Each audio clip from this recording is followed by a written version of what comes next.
Indonesia. Beta UFO Indonesia ini sudah berdiri sejak tahun 90, dari 1990 sudah lahir.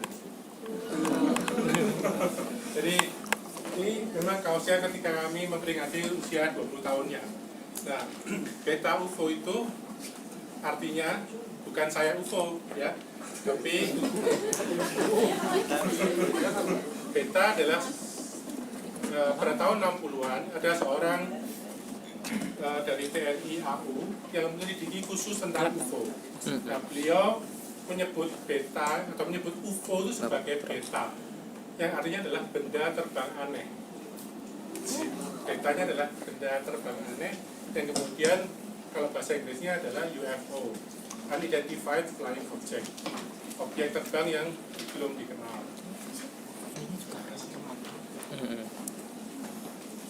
Nah, ini jadi beta, benda terbang yang aneh, Unidentified Flying Object. Sebetulnya kalau kita lihat, saya bermula, kalau ditanya apakah saya percaya UFO, ya saya percaya UFO, karena kalau saya tidak percaya UFO kan aneh ya.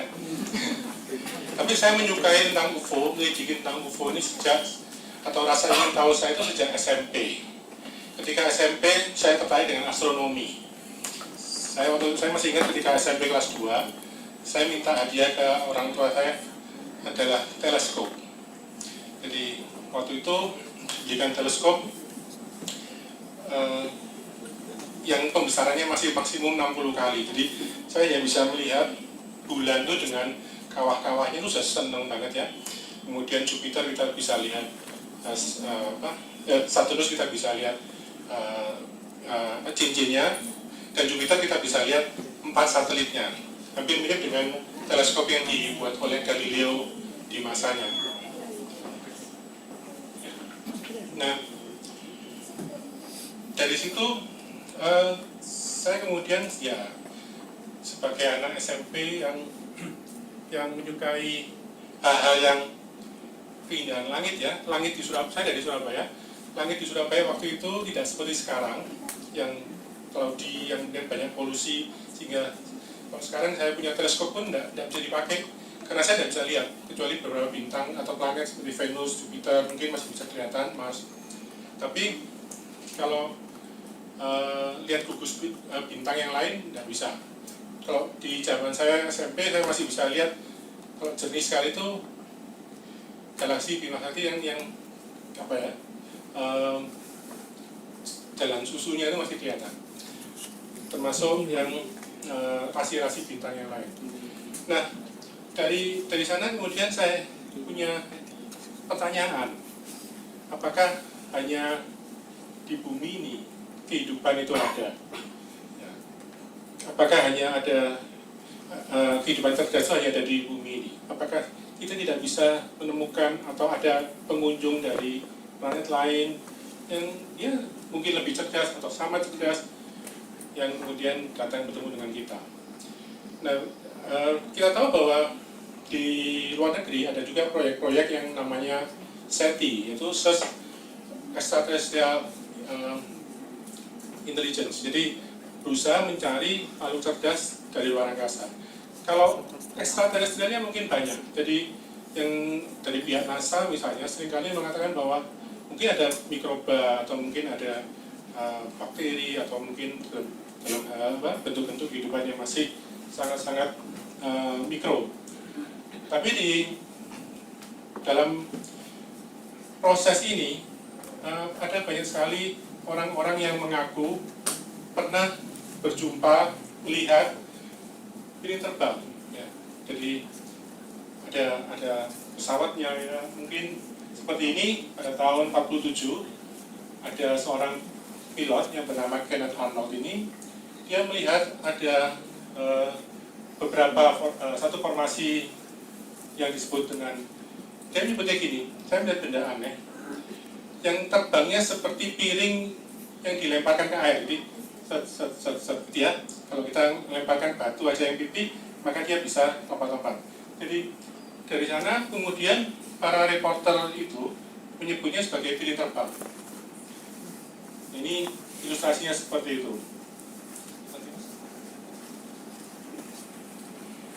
Kemudian untuk proses penelitian lebih lanjut, walaupun UFO ini masih belum dikategorikan sebagai sains, karena sains kan menuntut bukti empiris, bukti yang kita bisa verifikasi.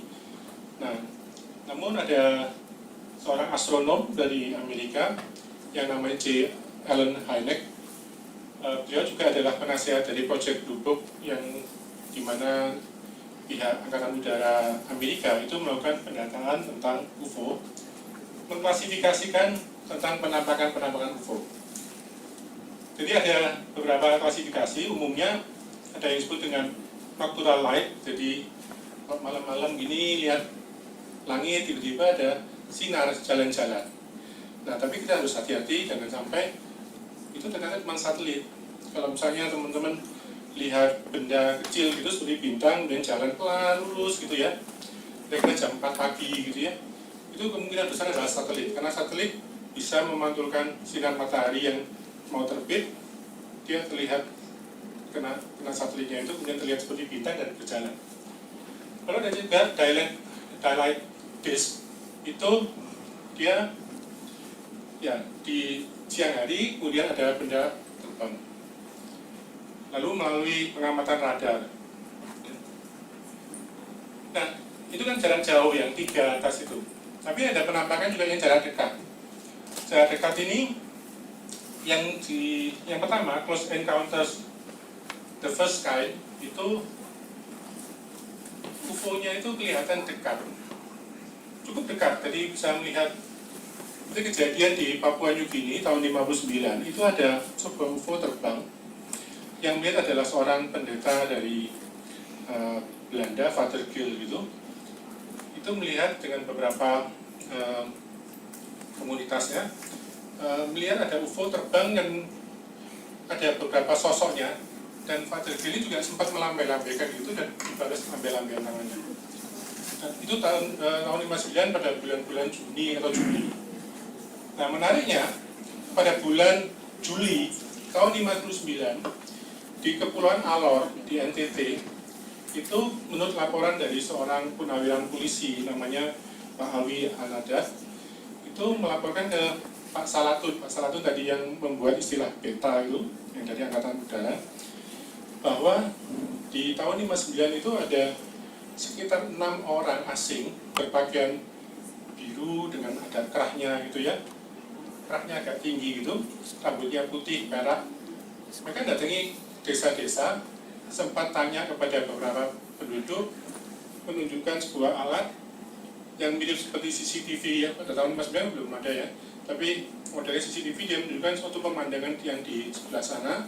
Lalu dia juga punya alat seperti senjata, silinder gitu.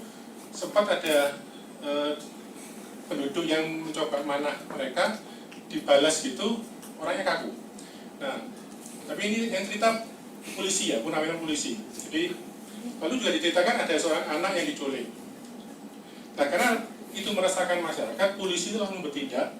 Lalu mereka kemudian mengerahkan beberapa polisi untuk mengejar dan ketemu dan kemudian ditembaki. Jadi makhluk-makhluk yang misterius ini ditembaki, tapi tidak bisa, tidak ditemukan darah atau apa. Mereka bisa lompat tinggi sekali, bisa seperti ilmu ringankan tubuh ya. Lalu besoknya itu terlihat ada seperti benda pipih terbang di pesisir pantai.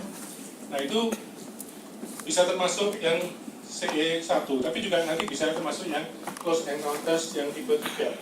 Nah, close encounters yang tipe 2 atau yang the second kind itu UFO-nya mendarat. Jadi kalau misalnya teman-teman suatu ketika siapa tahu melihat benda asing mendarat, itu termasuk yang tipe kedua. Kalau melihat sampai makhluknya keluar dan ada aliennya itu tipe yang ketiga. Di tahun-tahun 79 itu ada film judulnya Close Encounters of the Third Kind, di mana diceritakan ada UFO yang mendarat dan ada makhluknya yang keluar. Nah, kemudian ada tipe tambahan berikutnya yang sekarang mungkin juga umum, yaitu yang tipe keempat, yaitu diculik oleh alien. Ada yang pernah diculik? Mungkin pernah tapi tidak tahu ya. Tidak takut-takutin. Boleh terusan. Siapa tahu tambah pinter kalau gitu. Tapi memang ada beberapa orang yang di Indonesia itu kasusnya memang dia mengalami. Jadi beberapa kasus di mana memang ini ada hubungannya kalau diteliti misalnya di bidang psikologi sekalipun itu hampir mirip dengan kondisi di mana disebut dengan sleep paralysis, jadi tidur kaku tindian kemudian melihat makhluk yang datang. Jadi ketika ada kasus-kasus ini hampir umum di beberapa tempat walaupun juga di luar negeri maupun di Indonesia, di mana ceritanya kadang-kadang makhluknya itu bisa nembus tembok, bisa keluar itu kemudian dia dibawa ke suatu tempat. Ada satu cerita di mana seorang namanya Gatot, Mas Gatot ini, dia waktu itu, jadi ini memang kalau kita amati sebenarnya tidak masuk akal. Jadi dia sampai di rumah, dia mau tidur, gelap gitu di ranjangnya, zep itu diangkat, langsung dia merasa angkat, terus dia tiba-tiba masuk dalam sebuah ruangan. Ya, di ruangan itu ada kacanya, ada tuasnya. Di kacanya dia bisa melihat planet di bawahnya yang dianggap itu bumi, ya. Jadi dia merasa di situ, lalu dia karena takut itu dia keluar. Nah, kemudian dia keluar, dia melihat ada makhluknya tidak seperti alien-alien yang di film-film. Jadi makhluknya itu pendek, ada ekornya gitu, pakai topi model seperti kayak orang ya, seperti apa ya? Seperti topi Prabu kerajaan malah. Jadi memang unik ya. Dia melihat karena takut dia kembali ke ruangan itu dan dia menekan tuasnya dan kemudian dia seperti lift turun sangat cepat. Dia sampai aduh mati aku. Jadi terus blak itu dia sadar lagi di ranjangnya. Ya. Nah, apakah ini hanya mimpi, apakah ini hanya halusinasi, itu akan bisa diketahui nanti dengan peristiwa-peristiwa berikutnya. Ketika kita menggali lebih jauh itu ada banyak hal yang diceritakan. Nah, kemudian ada tipe yang berikutnya adalah tipe yang kelima, yaitu di mana tidak hanya melihat makhluknya tapi juga kontak. Dalam memang kadang-kadang yang kontak ini juga seringkali berhubungan dengan yang memang agak skeptik, yang agak skeptik juga bahwa alien-alien ini kemudian memberikan pesan-pesan moral, spiritual dan sebagainya. Jadi yang kontak-kontak dengan alien ini. Jadi memang ada hal yang agak unik yang ketika kita mempelajari tentang fenomena UFO ini. Nah, ini adalah tipe-tipenya. Jadi ada bentuk yang seperti piringan, ada yang seperti bola, ada yang seperti silinder yang sebelah kanan D1 itu bentuknya seperti silinder. Yang seperti silinder ini sering dilihat juga di Jakarta, di beberapa tempat. Biasanya muncul di siang hari, antara awan ke awan dia tiba-tiba keluar. Bentuknya silinder putih, di tengah-tengahnya ada garis. Nah, ini keunikan. Ada UFO biasanya bisa bergerak zigzag di udara. Jadi ini yang seringkali juga tanda-tanya bagi para ilmuwan juga yang juga skeptik. Bagaimana makhluk yang di dalamnya itu bisa tahan dengan inersia gaya di mana dia harus gitu ya, zigzag segitu. Apa enggak? Muntah-muntah ya di dalamnya dia. Nah, kemudian UFO juga dapat membuat mobil mogok dan gangguan elektromagnetik. Jadi beberapa kasus tuh ketika ada UFO mendekat itu entah lampu padam dan sebagainya. Di tahun 77 itu pernah New York itu padam satu kota karena ada UFO ini, dan UFO itu bisa melayang tanpa suara. Nah, dari mana mereka berasal? Hipotesisnya banyak. Nah, umumnya ada 4, yaitu yang pertama ekstraterestrial.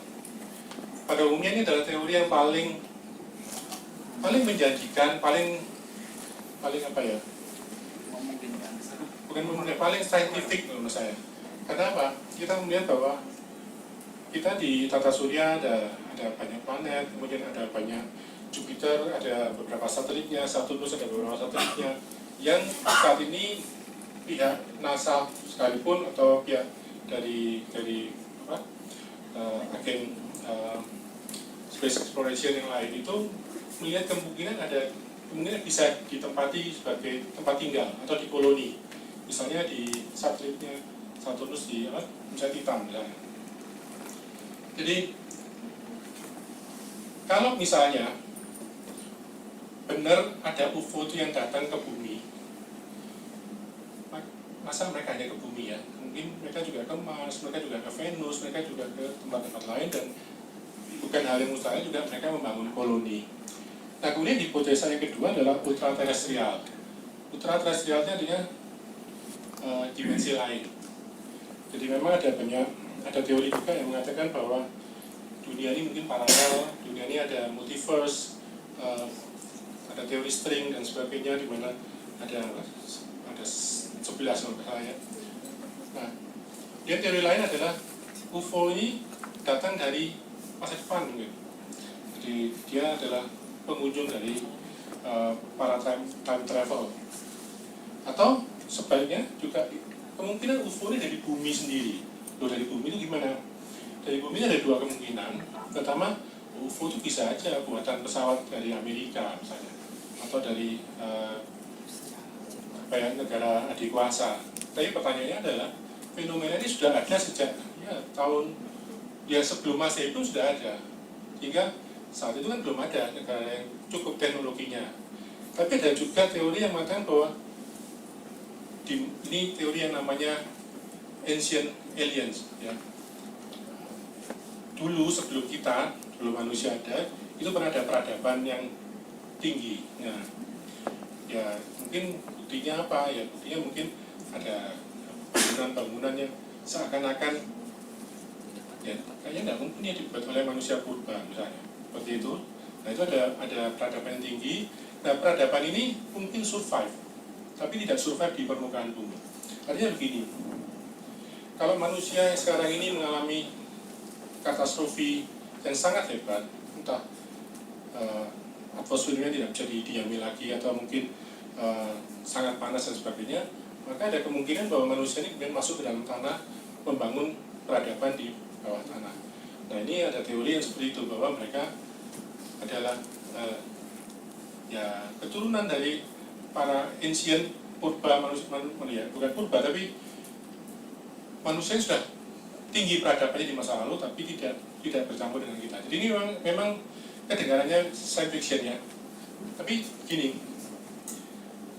kita sebetulnya yang menarik adalah kita ini di kultur yang bukan science fiction. Indonesia ini bukan kultur science fiction. Kita bisa lihat bahwa di Amerika itu adalah kulturnya science fiction. Majalah infotainment, majalah gosip, majalah artis itu lebih laku, atau majalah misteri malah. Nah, ini adalah problem kita bersama. Kami sangat senang sekali jika teman-teman tuh senang sains, ya, karena sains itu adalah bagaimana kita bisa mengubah generasi menjadi lebih baik secara sains. Nah, ini yang hipotesis ekstraterestrial. Jadi ada tata surya kita, kemudian ada bintang lain di galaksi, dan juga alam semesta. Teman-teman masih sudah tahu, pasti ya sudah paham betul tentang galaksi, tentang alam semesta, dan begitu banyak sekali bintang, begitu banyak sekali kemungkinan planet dan sebagainya. Kemudian bagaimana mereka sampai di sini? Ya ada sebuah film yang science fiction yang bagus, yaitu Star Trek. Orang Star Trek belum tentu senang UFO ya, karena orang Star Trek itu science fiction. Mereka nganggap UFO ini agak pseudo science, jadi belum ada bukti empirisnya. Tapi ya buktinya, jadi evidence atau buktinya itu masih kadang-kadang berupa cerita atau berupa foto, video yang mungkin orang bisa membantah dengan mudah. Kemudian ada teori juga bagaimana kita melakukan perjalanan bintang melalui wormhole atau lubang cacing, mana kita bisa melipat ruang. Tapi juga ada teori yang hipotesis ultraterestrial. Nah, hipotesis ini juga ada para peneliti UFO yang percaya dengan ini, karena mereka melihat bahwa fenomena UFO ini aneh, sehingga kemungkinan jangan-jangan ini dari dimensi lain. Kalau dimensi lain itu apa? ya mungkin kalau ada yang bilang apakah itu mungkin jin, apakah itu mungkin roh jahat atau dan sebagainya ya. Terus mungkin akhirnya mereka menggunakan kadang-kadang menggunakan referensi yang malah tidak saintifik lagi. Jadi itu jadi satu kemungkinan daripada asal usul dari UFO. Tapi secara teori memang alam semesta ini bisa banyak, bisa multiverse. Ini dari Profesor Michio Kaku ini juga bilang bahwa ada banyak sekali universe di mana kemungkinan bisa ada wormhole yang menghubungkan di antara dunia paralel ini. Jadi kita hidup di dalam dunia multidimensi yang mungkin saya dikunjungi oleh entitas-entitas dari dimensi lain. Nah, ini kadang-kadang ini yang kasus-kasus di mana ada penculikan oleh alien ini kadang-kadang nampak ada alien yang muncul ya. Tapi saya seringkali kalau dalam diskusi itu gini, saya tetap tidak begitu meyakini dengan teori yang ini. Kalau kita lihat film Star Trek, kan yang terakhir Discovery Star Trek itu, kan ada yang namanya teleport ya. Teleport itu kan tiba-tiba dari sana terus sering hilang kemudian muncul di sini kan. Kalau orang zaman dulu melihat seperti itu, mungkin dikira ya, kok tiba-tiba muncul, jangan-jangan dari dimensi lain. Jangan-jangan ini makhluk yang bukan carbon base, mungkin makhluk yang ya gaib gitu ya, tiba-tiba muncul aja, tiba-tiba bisa ngilang juga ya. Tapi secara teknologi kan bisa dengan model teleport seperti itu. Nah kemudian wahana apa yang digunakan? Diduga memang ada mothership, kemudian yang muncul-munculnya lebih pada pesawat-pesawatnya. Ini juga ada yang sering dikenal yaitu Area 51. Area 51 ini dipopulerkan oleh orang yang namanya Bob Lazar. Bob Lazar ini pernah melihat UFO di sebuah pangkalan Amerika di Area 51. Area 51 itu dia melihat ada UFO dan bentuknya, dan di sana memang diduga sebagai tempat untuk selain membuat pesawat-pesawat rahasia Amerika, juga mereka melakukan reverse engineering. Jadi ada UFO-UFO yang jatuh, yang di tahun 52 itu memang ada perintah resmi, kita bisa searching di Google, di mana itu pihak pilot-pilot angkatan udara itu ditugaskan untuk menembak jika ada UFO. UFO shot down US AF itu pasti ada clipping-clippingnya itu. Nah beberapa UFO yang jatuh ini kemudian mereka melakukan upaya bagaimana meniru. Nah ini yang seringkali dikabarkan dilakukan di Area 51. Ini ada beberapa jenis yang umum. Pertama ada grey. Kenapa disebut grey? Karena seringkali dikabarkan abu-abu. Nah ini yang menarik begini. Yang grey ini, saya pernah tanya kepada, waktu itu ada NASA ya. NASA itu space student apa gitu. Saya tuh coba iseng-iseng tanya melalui email, gimana kalau bayi itu lahir di luar angkasa. Ada yang jawab, mungkin kalau di searching di Google masih ada dengan cara baby born in space, mungkin tambahin nama saya Nur Agustinus bisa keluar. Itu ada dari pihak NASA yang menjawab, namanya kurir gitu namanya.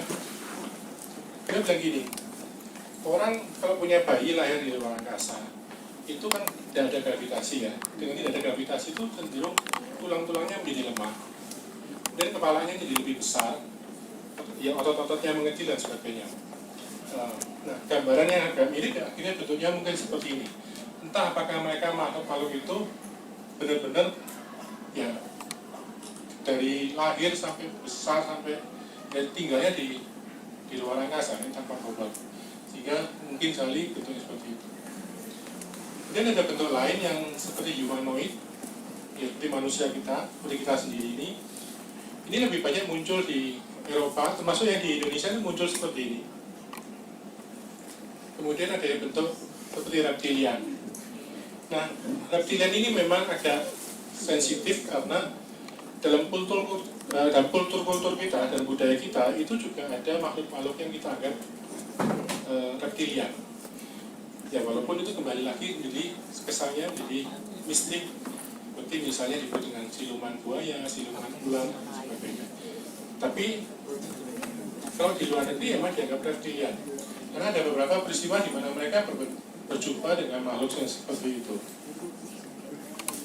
Nah, beberapa kasus di mana orang berjumpa dengan alien, di mana ditemukan ada yang namanya implan. Implan ini pada kasus di mana orang kalau diculik oleh alien ya. Lalu ada alien yang bisa berubah bentuk, tapi berubah bentuknya nampaknya lebih merupakan bagaimana makhluk itu mempengaruhi pikiran kita sehingga kita melihatnya seperti lain, jadi seperti yang kita inginkan. Ada yang pernah lihat film Kontaknya Jodie Foster.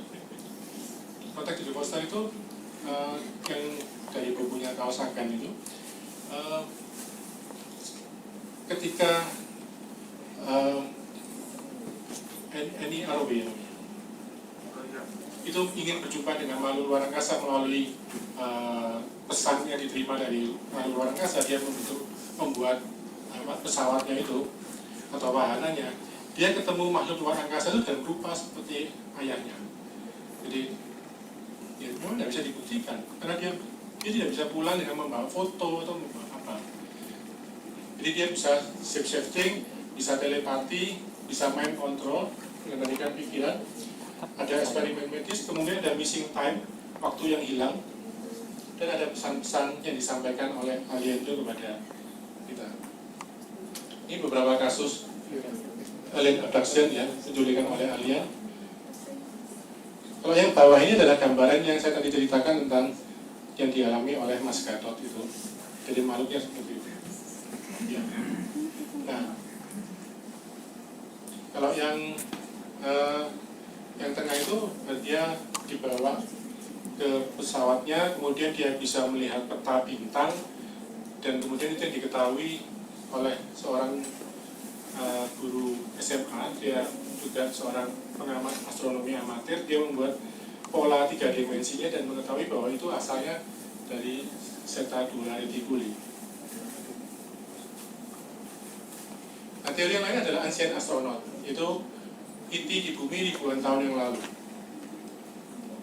Jadi ada teori seperti ini di mana ada suku di Afrika, suku Dogon ini bisa mengetahui bahwa bintang Sirius itu adalah bintang kembar. Bagaimana suku di sana itu bisa mengetahui, dan mereka belum punya teleskop dan sebagainya, tahu bahwa itu adalah bintang kembar. Dan mereka punya cerita bahwa ada dulu dewa mereka, dewa Dogon ini yang datang dari bintang Sirius. Juga ada teori yang sekarang lagi juga populer yang disebut dengan Anunnaki.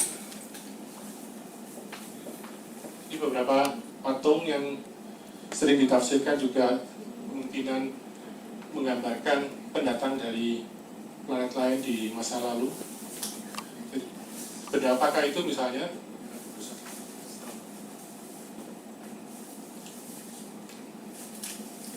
Ini juga ada patung yang mirip dengan pakaian astronot masa kini. Ya itu jelas pengantar dari kami tentang UFO ya. Jadi silakan kalau mungkin ada pertanyaan atau mungkin ada diskusi nanti kita bisa lanjutkan. Terima kasih dari kami. Mohon maaf jika ada kesalahan. Terima kasih Pak.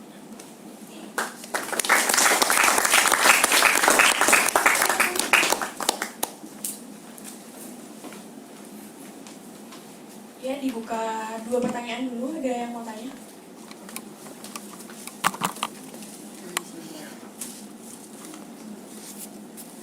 Ayo tanya, ini enggak kesini lagi.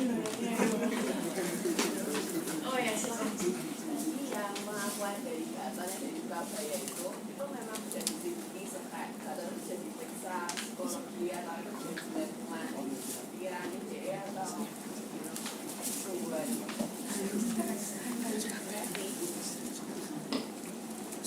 Jadi kebetulan latar belakang saya S1 saya dan S2 saya psikologi. Jadi dan Gatot Trier ini beberapa kali berjumpa dengan saya dan saya lakukan wawancara. Ya, ceritanya tetap konsisten dan ada beberapa cerita yang tidak dituliskan dan dia tidak mau dituliskan karena, tapi kalau saya ceritakan bisa sekilas. Misalnya ada banyak yang dia ngalami seperti hidungnya dimasuki seperti almedis dan sebagainya. Makanya dia itu mengalami seperti ya di film-film itu lah. Nah, pertanyaannya adalah apakah Gatotnya hanya mengarang? Kalau mengarang saya katakan tidak. Ya, saya bisa mempercayainya. Memang belum pernah saya tes MMPI. MMPI itu adalah tes untuk ngetes apakah dia gila atau tidak gitu ya. Tapi atau ada gangguan jiwa atau tidak. Tapi dari perilaku sehari-harinya dia tidak menunjukkan kondisi seperti itu. Dia juga bukan istilahnya misalnya kompulsif liar atau mungkin pembohong atau apa, bukan. Jadi ceritanya bisa dipercaya. Tapi memang kasus-kasus alien abduction ini susah untuk diverifikasi. Studi yang dilakukan adalah studi yang sifatnya itu komparasi. Jadi kita membandingkan kisah yang atau pengalaman yang ada di si A dan si B dan si C itu sama. Jadi sifatnya lebih kualitatif dan kemudian kita punya pola yang sama. Jadi itu yang membuat kita bisa mengatakan bahwa ya dia mengalami peristiwa seperti itu.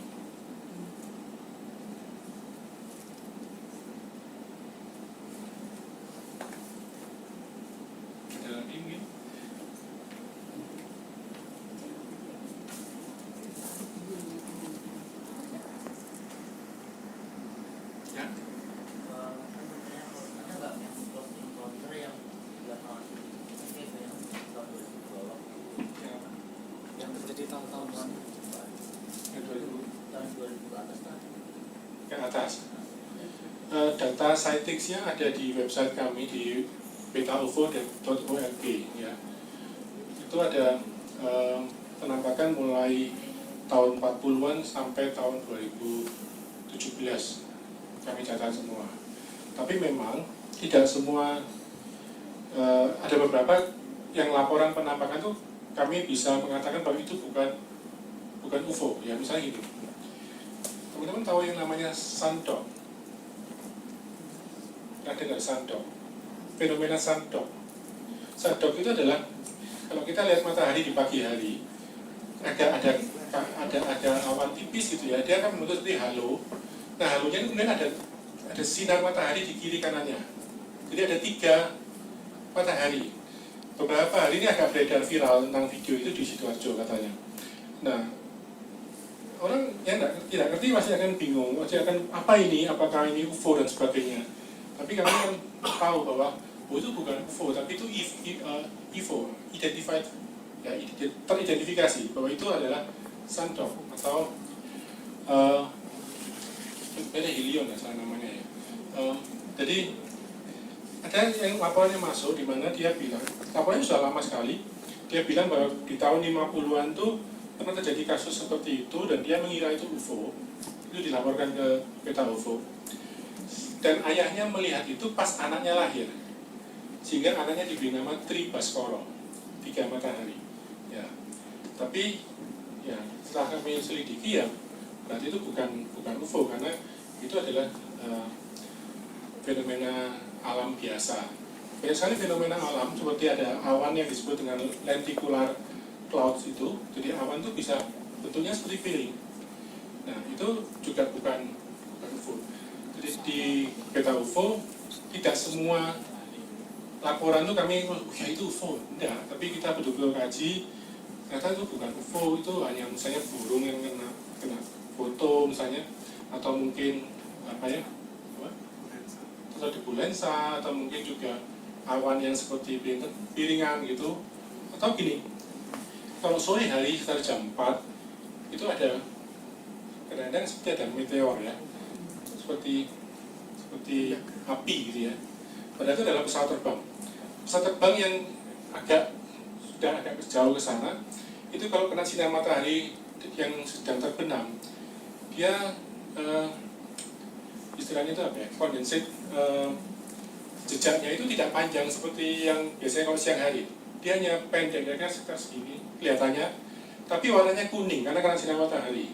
Nah, orang melihatnya ketika dia akan ke sana, wah itu jatuh, itu akan meteor jatuh. Padahal bumi kan bulat ya, bumi kan bukan datar ya. Bumi kan bulat, jadi dia menjauh dan kelihatannya seperti turun. Nah, mereka melihat bahwa itu ada benda meteor dan sebagainya. Tapi dari pengamatan ya kita tahu bahwa itu adalah pesawat. Artinya apa? Banyak sekali laporan-laporan yang kami akan melakukan pengujian. Jadi tidak serta-merta kita percaya. Nah itu kalau tentang data penampakannya ada di website kami.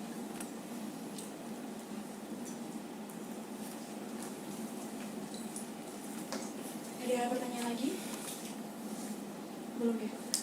Mungkin bisa dijelaskan nih Pak, kegiatan sehari-harinya apa kan? Kami dari komunitas juga, Betafon ini kan juga komunitas. Jadi mungkin misalnya nungguin UFO atau ngapain gitu, misalnya mengkaji yang viral-viral atau apa gitu. Ada penunggunya Pak Jin. Kegiatan kami, Jin ngomong.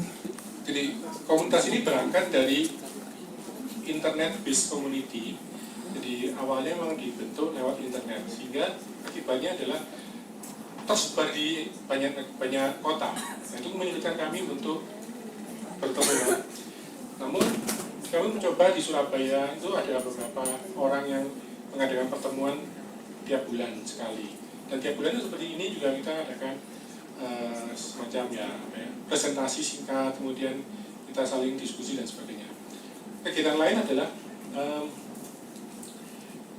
kalau ada kasus dulu di tahun 2011 ada kasus crop circle di Jogja, kita juga ke sana, kita melakukan penelitian dan kebetulan kami melakukan penelitian bersama juga dengan FMIPA-nya Universitas Diponegoro.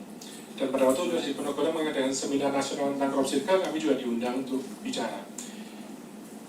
Itu salah satu kegiatannya. Jadi kalau kesimpulannya dari Undip itu crop circle-nya bukan buatan manusia, ya, karena mereka menemukan partikel nikel dan partikel dan unsur nitrogen di tanaman yang rebah. Kemudian kegiatan lain adalah jadi spektrum yang meminati UFO ini banyak, beda-beda. Ada yang suka dengan ancient astronaut seperti tadi ya. Jadi senangannya itu ke candi-candi, ke Gunung Padang. Gunung Padang itu ada peninggalan megalitik, ya. Jadi yang katanya seperti piramid yang raksasa gitu. Atau pergi ke Bondowoso juga ada peninggalan megalitik seperti itu. Ada yang suka dengan memburu UFO seperti tadi ya. Mereka tahu mungkin dari laporan-laporan itu misalnya di Bandung, di Dago itu sering ada penambangan UFO, kemudian mereka mengadakan camping, bawa binokular. Kalau teleskop kan agak susah untuk lihat UFO ya. Bawa binokular, kemudian mereka seperti hunting UFO itu. Ya, kadang mungkin kelihatan di Ungaran juga ada seperti itu, kegiatan-kegiatan seperti itu. Kegiatan lain adalah kami menerbitkan majalah juga pernah. Kemudian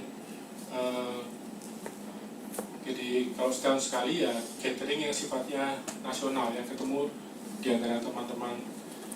Yang tahun lalu kita adakan di kota Semarang.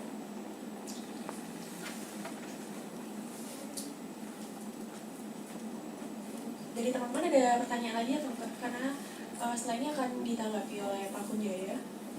Atau mungkin bisa ditanyakan nanti ya waktu pengamatan. Karena kan kita juga harus siap-siap untuk pasang teleskop dulu ya. Baik, terima kasih Bapak. Selanjutnya akan dilanjutkan oleh Pak Kunjaya dan setelah itu nanti terakhir kita akan melakukan pengamatan. Tepuk tangan dong. Terima kasih Pak atas presentasinya. Ya,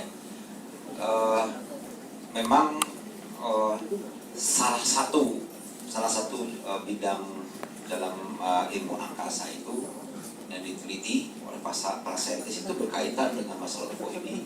Antara yang tadi disebutkan adalah SETI, Search of Extraterrestrial, ya. Dan beberapa tahun terakhir ini salah satu objek penelitian astronomi yang paling ramai itu adalah mencari planet di luar bumi. Antaranya salah satu yang sempat ngetop juga ya orang Indonesia yang kerja di Max Planck Institute, Joni Setiawan, itu juga katanya menemukan beberapa planet lagi, sehingga sekarang ini sudah lebih dari 1000 planet yang di luar tata surya kita, ya. Dan dari antara sekian banyak planet itu sudah dikonfirmasi keberadaannya, dicari lagi, diseleksi lagi yang mana yang jadi dengan bumi. Tujuannya apa?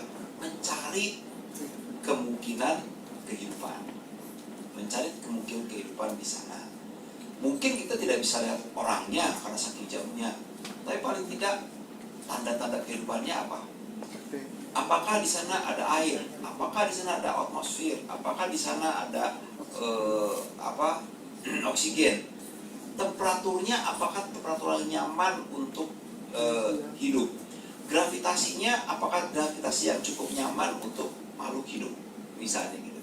Nah, dari tanda-tanda seperti itu, orang mungkin bisa berkesimpulan, nah ini di planet ini kemungkinan kalau memang ada bisa terjadi kehidupan, misalnya.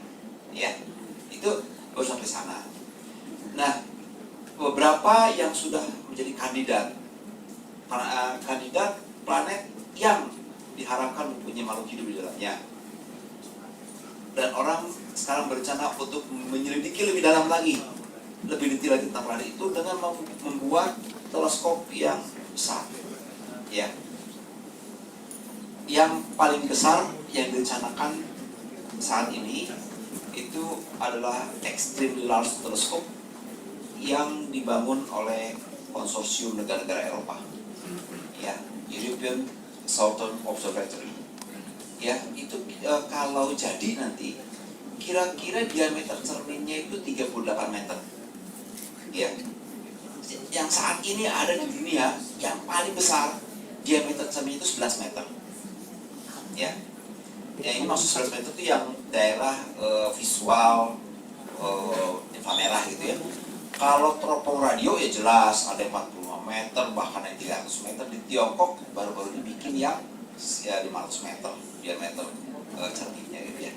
Oke.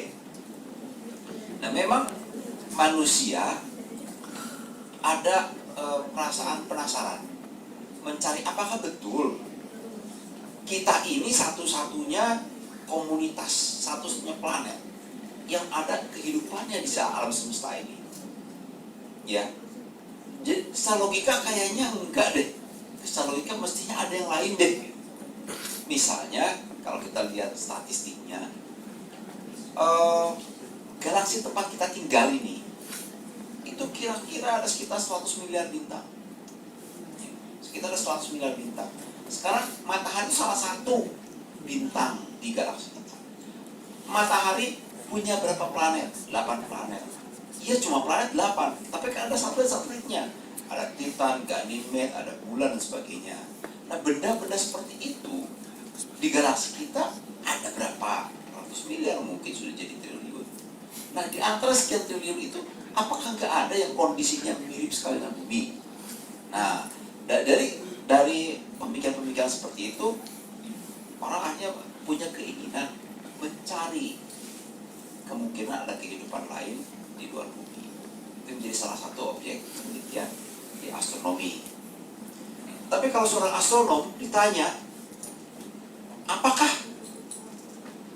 di luar bumi ini ada makhluk lain?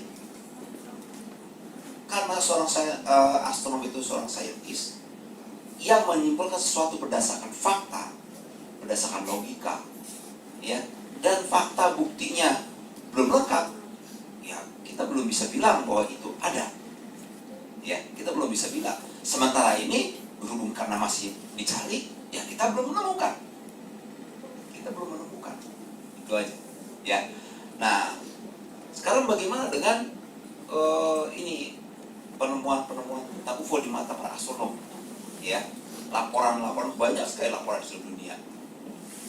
Laporan-laporan yang masuk itu belum dapat dikategorikan sebagai bukti keberadaan alien secara saintifik. Belum ada.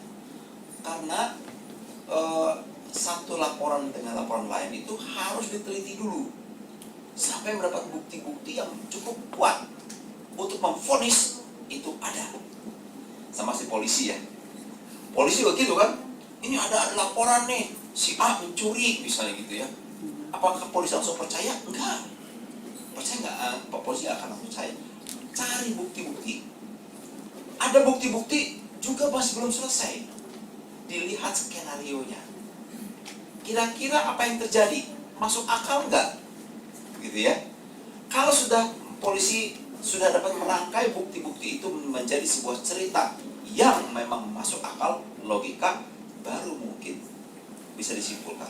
Setelah itu baru polisi menyerahkan kepada kejaksaan, dan kemudian kejaksaan merangkai lagi, dan kemudian digelar di pengadilan, nanti yang memutuskan adalah hakim.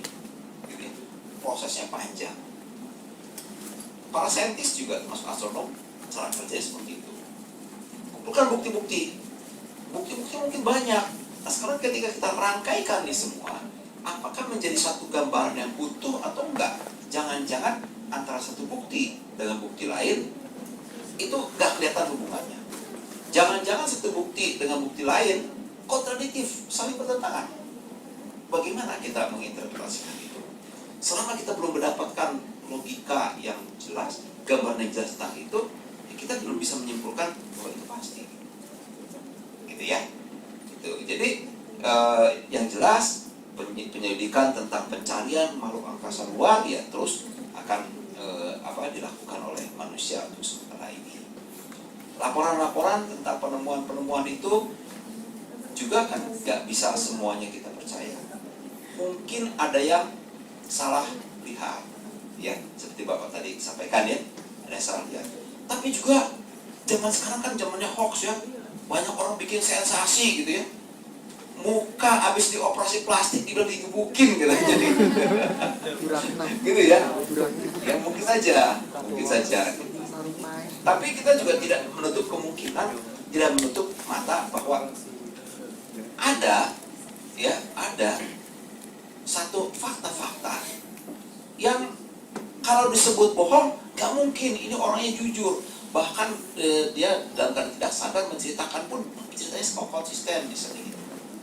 Setelah lihat nggak mungkin, itu dilihat dengan peralatan yang canggih dan sebagainya, terdeteksi dan sebagainya, nggak mungkin. Tapi itu apa? Nggak bisa jelaskan juga gitu. Ya, jadi masih merupakan misteri. Jadi bagi astronom itu ya itu belum selesai. Jadi kalau tanya UFO itu ada nggak? Ya sementara ini belum ada gitu ya. Belum ada bukti yang betul-betul dapat dipercaya. Tapi para astronom juga mencari, nggak berarti nggak percaya terus tinggalkan, nggak gitu. Tetap dilakukan pencarian karena secara logika kemungkinan itu ada bahwa di tempat lain ada kehidupan yang lain juga secara logika. Ya, mungkin itu sedikit pendapat dari saya sebagai seorang saintis, sebagai seorang astronom. Ya, oke.